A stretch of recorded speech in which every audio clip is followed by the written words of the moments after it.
परशुराम, मिथिला में आपका स्वागत है।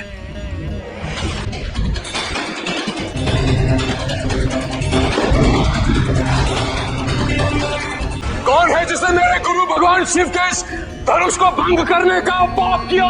सामने आए मेरे। हे भगवान, आप ही के आदेश अनुसार मैंने सीता का स्वयंवर आयोजित किया था। आप ही ने कहा था कि जो भी भगवान शिव के धनुष को उठाकर उस पर प्रत्यंचा चढ़ाएगा वो प्रत्यंचा चढ़ाने की बात हुई थी, धनुष भंग करने की नहीं। कौन है वो अहंकारी? सामने आए मेरे। आज इसकी मृत्यु निश्चित है। क्या कोई एक वीर नहीं इस पूरी सभा में जो मुझे सत्य कहने का साहस कर सके? मुनिवर, आपके प्रश्न समाप्त ही नहीं होते तो कोई उत्तर कैसे दे? और इतने क्रोधित भी हैं आप। कौन है ये मूर्ख बालक जो नहीं जानता कि मैं कौन हूँ? मुझे भली भांति ज्ञात है कि आप कौन है। अब क्षत्रिय कुल नाशक, बाल ब्रह्मचारी, अत्यंत क्रोधी प्रभु परशुराम है। ये बालक इतना अशिष्ट क्यों है? भार्गव परशुराम जी को नमन। ये कौशल नरेश महाराज दशरथ के पुत्र हैं, राम और लक्ष्मण। राजर्षि जनक, मेरा उत्तर दीजिए, नहीं तो जहां तक आपका राज्य है वहां तक की पृथ्वी और दूंगा। बाल्यकाल में कई धनुष खेल खेल में तोड़ दिया, तब तो इस प्रकार क्रोधित होकर आप कभी नहीं आए। तुम्हें बाल्यकाल में तोड़े गए धनुष और भगवान शिव के धनुष में अंतर समझ में नहीं आ रहा? मूर्ख है तू, क्यों अपनी मूर्खता से अपने कुल के लिए कलंक बन रहा है तू? अभी एक क्षण में तू काल का ग्रास हो जाएगा। क्षमा मुनिवर, क्षमा। बालकों के गुण और दोष साधुगण गिना नहीं करते। अंतिम चेतावनी दे रहा हूँ, जिस किसी ने ये धनुष भंग किया है मेरे समक्ष आ जाए। वो सेवक मैं हूं प्रभु। ये शिव धनुष मुझसे भंग अवश्य हुआ है, किंतु भगवान शिव का अपमान करने की मेरी मंशा कदापि नहीं थी। तुम्हारा अपराध अक्षम्य है। हम तो बालक हैं आपके, और बड़े कृपा करते हैं, क्रोध नहीं। दया करें प्रभु। तुम्हारा अनुज मुझसे कटु वचन कहता है और तुम जल से मेरे सामने हाथ जोड़कर मुझसे विनय कर रहे हो। जल त्यागो, युद्ध करो मुझसे। भगवान और भक्त में युद्ध कैसा?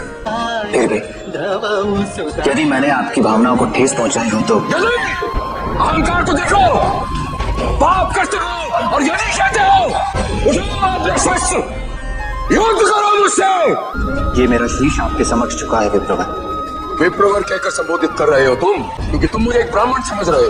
तुम समझ रहे हो कि यज्ञ करना, ज्ञान का प्रचार करना यही मेरा धर्म है। तो सुनो, रणभूमि मेरा यज्ञ स्थल, धनुष मेरा सखा और मेरी आहुति, क्रोध भयंकर अग्नि। इस प्रकार मंत्रोच्चारण के समय स्वाहा कहकर आहुति दी जाती है, ठीक उसी प्रकार मैंने बड़े बड़े क्षत्रिय राजाओं की बलि दी। एक बार नहीं, 21 बार मैंने इस पृथ्वी को दुष्ट राजाओं के भार से मुक्त किया। बातों के जाल मत बिछाओ, युद्ध करो मुझसे, युद्ध करो। आप एक ऋषि और आप पर शस्त्र उठाना हमारी मर्यादा के विरुद्ध। मुझे आपका दंड स्वीकार, किंतु आप पर शस्त्र उठाना स्वीकार नहीं किया। कुछ रहो, ये सारे धनुष है भगवान विष्णु का धनुष, जो इस मरा धनुष के समान दिव्य है। क्या तुम इस पर बाण का संधान कर सकते हो?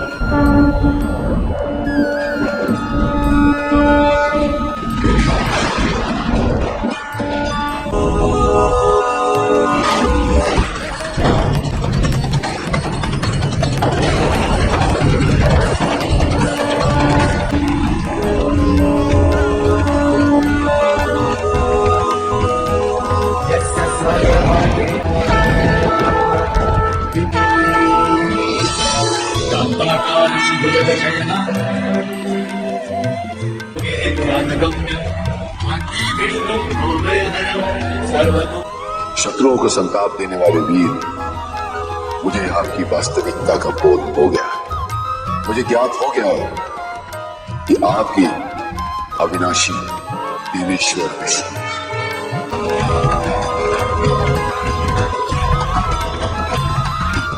वृद्धा यदि एक बार बाण का संधान कर ले तो उसे चलाना आवश्यक है। आदेश कर।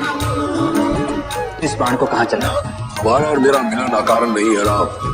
इस पृथ्वी पर तुम्हारे आगमन के अनेक उद्देश्यों में से एक उद्देश्य ये भी है राम कि तुम मुझे मेरे क्रोध से मुक्त कराओगे। लेकिन ये बात उत्तर दिशा में स्थित मेरे पुण्य लोकों पर चला।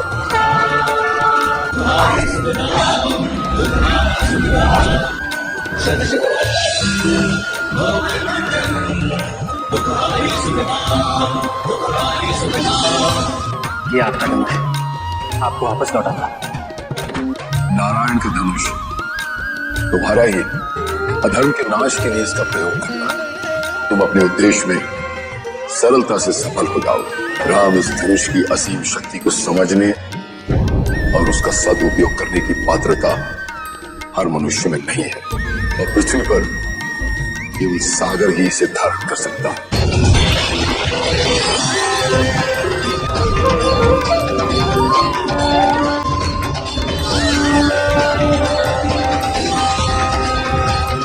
मैं भगवान विष्णु के इस धनुष की रक्षा करूंगा और जब भी इसके स्वामी मुझसे इसे वापस मांगेंगे मैं अविलंब लौटा दूंगा।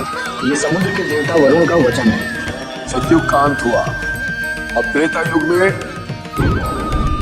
राम एक नए समाज का निर्माण करेगा जो समस्त राजाओं के लिए ही नहीं बल्कि मानवता के लिए भी धर्म पालन की पराकाष्ठा का प्रतीक होगा। उसके लिए अंत आवश्यक है। अतः अब मेरे जाने का समय आ गया है।